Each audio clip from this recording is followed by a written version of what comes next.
Olá, amigos. Sou Claudete Moura. De agora em diante estaremos juntos estudando o Livro dos Médiuns, no capítulo 24, Identidade dos Espíritos. E como nós já falamos nos programas anteriores, depois que Kardec tirou as suas conclusões, das suas pesquisas, das suas observações, ele pediu o aval da espiritualidade superior, fazendo perguntas a respeito daquilo tudo que ele já tinha falado, provando assim como Kardec foi pedagogicamente correto quando ele fez a codificação, quando ele codificou aquelas questões que a espiritualidade trouxe para ele. E nós continuamos hoje nessas perguntas que Kardec fez aos espíritos. Ele fez a seguinte pergunta: espíritos pouco adiantados, mas animados de boas intenções e do desejo de progredir, não são às vezes incumbidos de substituir um espírito superior para se exercitarem na prática do ensino? Olha só o que Kardec pensou.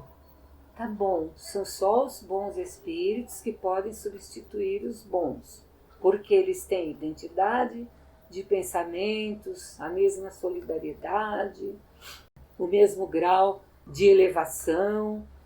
Mas e aqueles pouco adiantados, mas que estão com muita boa intenção e com desejo de progredir? Será que às vezes eles vão ter oportunidade de substituir um espírito para se exercitarem nessa prática do ensino? Vejam bem, eles não querem mistificar, eles têm intenção, boas intenções e desejo de progredir. Kardec fala o seguinte, os espíritos falam o seguinte: jamais nos centros sérios e para um ensino de ordem geral.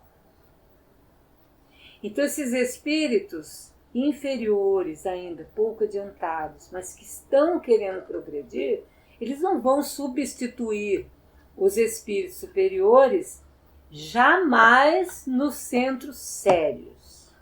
E o que ele está falando de centros sérios? Porque vejam bem, muitas pessoas procuram o centro espírita para querer saber novidades, às vezes notícias dos seus parentes. É certo que a pessoa que teve essa perda de um ente querido queira ter notícias, mas às vezes a intenção é só essa.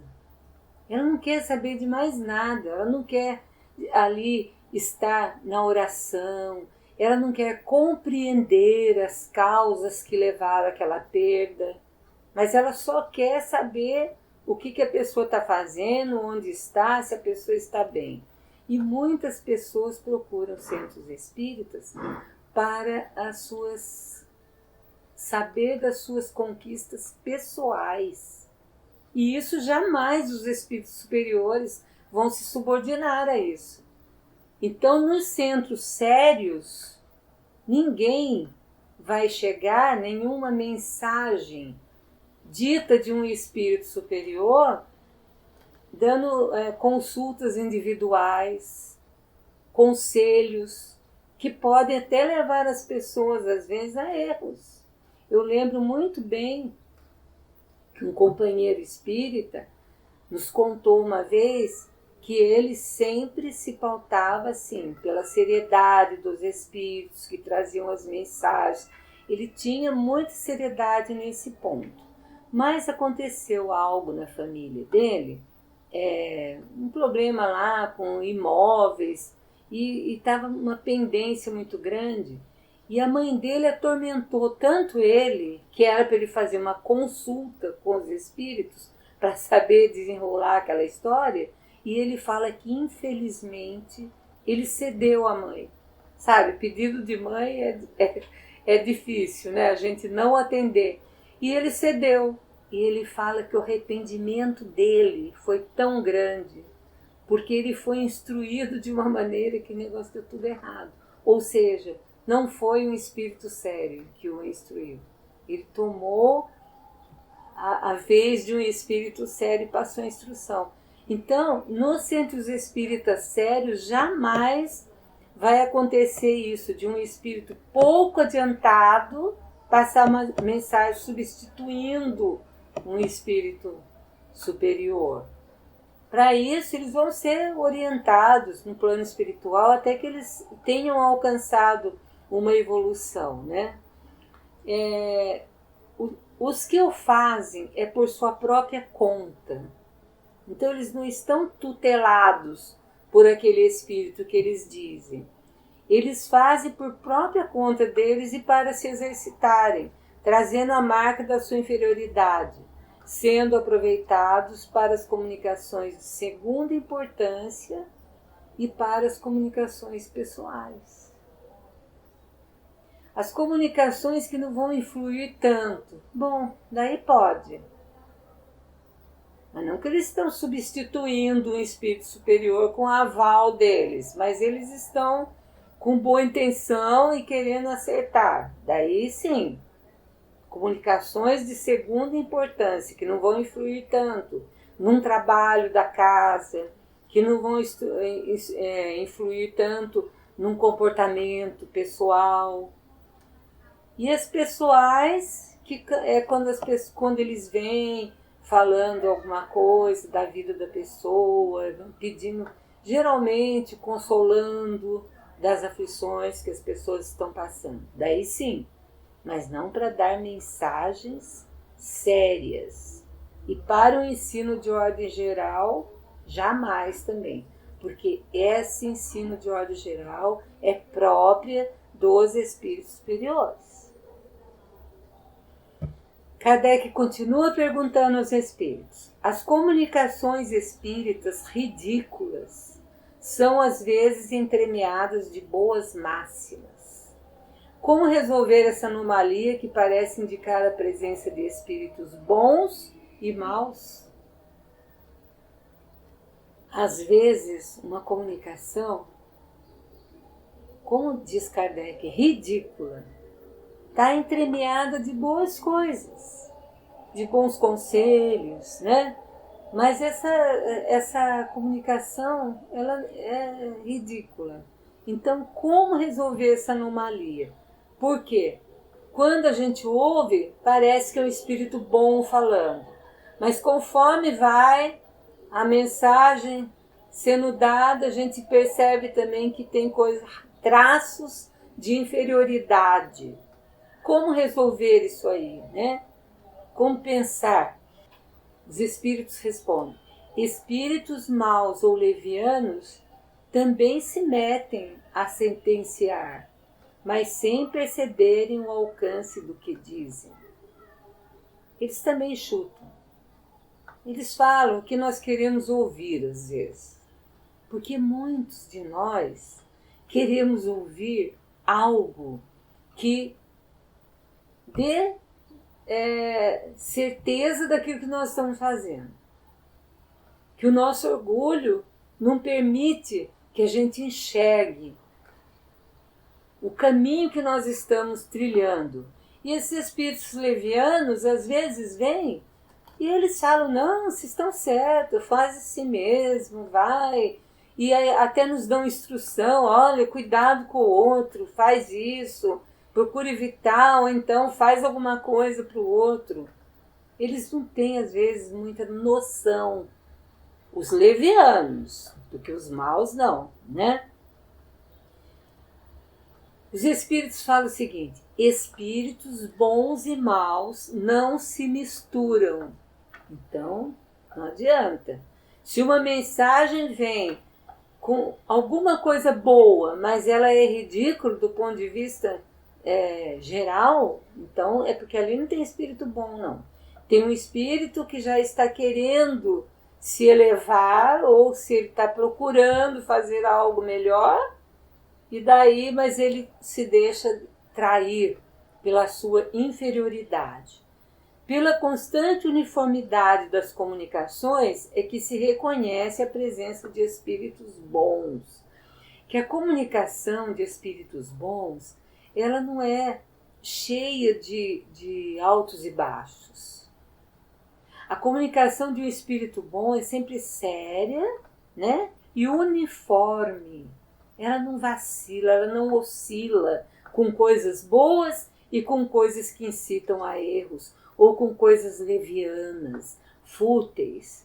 Então a gente só vai reconhecer se a presença é de espíritos bons quando essas comunicações têm uniformidade, ou seja, começa e termina com boas mensagens, coisas sérias, de instruções que nós necessitamos para a nossa vida. Continua perguntando Kardec. Os espíritos que induzem ao erro estão sempre conscientes do que fazem? Será que aqueles espíritos que nos levam a errar, eles sempre têm consciência? Não, vou fazer isso porque ele vai errar. E os espíritos falam que não. Então vejam bem, os espíritos que induzem a erro, nem sempre eles estão conscientes que estão nos induzindo a erros. Alguns enganam-se de boa fé. Eles também estão enganados, então eles passam uma mensagem nos induzindo a algo errado, mas não porque eles querem nos levar para o erro, porque eles também acreditam que é daquela forma. Por isso que Kardec pede muito cuidado. Preste atenção na linguagem, preste atenção na mensagem, preste atenção na atitude, preste atenção no sentimento do espírito que está se comunicando. Porque eles podem nos levar ao erro e nem eles estão querendo fazer isso. Ao contrário do espírito mau, que está sempre querendo nos levar ao erro. Mas alguns levianos, ou que não têm muita instrução ainda, ou que a moral ainda não está muito elevada, eles também se enganam. De boa fé, os espíritos falaram. Quer dizer, ele está pensando, ele está se achando. Ele está pensando que está passando uma mensagem boa e séria. Mas eles também se enganam, eles também estão enganados, e não que eles queiram enganar. Na continuidade, Kardec pergunta: ao dar uma falsa comunicação, o espírito sempre o faz com má intenção? Quando o espírito dá uma comunicação falsa, sempre a intenção dele é má? E os espíritos falam que não. Nem sempre o espírito que dá uma falsa comunicação, ele faz com má intenção. Porque quando é um espírito leviano, ele apenas se diverte. Ele gosta de ver a reação das pessoas.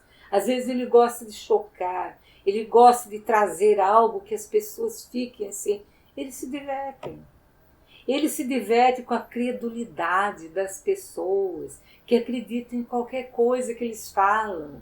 E eles riem, eles dão risada. Quer ver uma coisa que os espíritos se divertem muito? Quando as pessoas usam talismãs, quando as pessoas usam palavras assim que acham que vai fazer com que aconteça alguma coisa. Eles dão risada. Ou então, um exorcismo, por exemplo. O espírito ri, ele fala, que é isso? Não adianta nada isso que eles estão fazendo. E eles se divertem. Então, nem sempre o espírito está passando uma falsa comunicação com má intenção. Ele está passando para ele se divertir. Kardec dá um exemplo no Livro dos Médiuns de um espírito que utilizava uma criada de uma residência como médium de efeitos físicos para tirar pedras na casa. E daí perguntaram para ele, por que você faz isso? Ele falou, eu me divirto porque ela tem muito medo. E ela nem sabe que é ela que me ajuda a fazer isso. Então vejam bem, como são os espíritos levianos. Ele não queria fazer mal, mas ele queria se divertir apenas, né? Ele ainda chegou no plano espiritual, mas não teve consciência ainda de que ele não é mais um encarnado, que ele precisa evoluir, que ele não tem que ter mais aquelas picuinhas que ele tinha aqui quando encarnado. Kardec pergunta também, Desde que certos espíritos podem enganar pela linguagem, pode tomar também uma falsa aparência para os médiuns videntes. Ele pode enganar pela linguagem, ele pode tomar uma falsa aparência. E os espíritos falaram que sim, que ele pode, mas é mais difícil. Os espíritos levianos podem se aproveitar da faculdade do médium para o enganar. Tomar a forma daquele que ele está falando é mais difícil, por causa da inferioridade dele. Mas eles podem se aproveitar da faculdade do médium e enganar. Por isso que os espíritos falam, vigiai e orai, a exemplo de Jesus, que nos orientou sobre isso. Hoje nós estamos terminando o nosso programa, deixando para o próximo mais questões que Kardec fez aos espíritos, para que nós possamos ter a certeza da natureza e identidade dos mesmos. Obrigada pela atenção. Claudete Moura para o divulgar.net.